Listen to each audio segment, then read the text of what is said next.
ایک لڑکا تھا جس کا نام تھا زید۔ وہ ہمیشہ کام ٹالتا رہتا تھا۔ کل کر لوں گا، یہ اس کا پسندیدہ جملہ تھا۔ ہوم ورک ہو، گھر کا کام ہو یا کوئی وعدہ، زید ہر چیز کل پر چھوڑ دیتا تھا۔ ایک دن اسے راستے میں ایک عجیب سا بوڑھا آدمی ملا۔ اس نے ہاتھ میں ایک خوبصورت گھڑی پہنی ہوئی تھی۔ بوڑھے نے کہا، یہ عام گھڑی نہیں ہے، یہ تمہیں وقت کی اصل قیمت بتائے گی۔ زید نے ہنستے ہوئے گھڑی لے لی۔ اگلے دن جب وہ دیر سے اٹھا تو اس نے دیکھا کہ گھڑی کی سوئی تیزی سے گھوم رہی ہے۔ اچانک اس کا پورا دن بہت جلدی ختم ہو گیا۔ وہ گھبرا گیا، یہ کیا ہو رہا ہے؟ اگلے دن اس نے وقت پر اٹھنے اور کام کرنے کی کوشش کی۔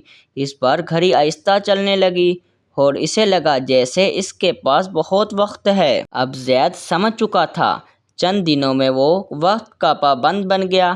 اس کی پڑھائی بہتر ہو گئی اور سب لوگ اس کی تعریف کرنے لگے۔ جب وہ بوڑھے کو ڈھونڈنے گیا تو بوڑھا آدمی کہیں نہیں ملا۔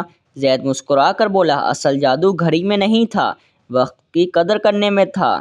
اس کہانی سے ہمیں یہ سبق ملتا ہے کہ جو وقت کی قدر کرتا ہے، وقت اس کی قدر کرتا ہے۔ اس چینل کو لائک کریں، سبسکرائب کریں تاکہ ایسے ہر ویڈیو آپ تک پہنچ سکے۔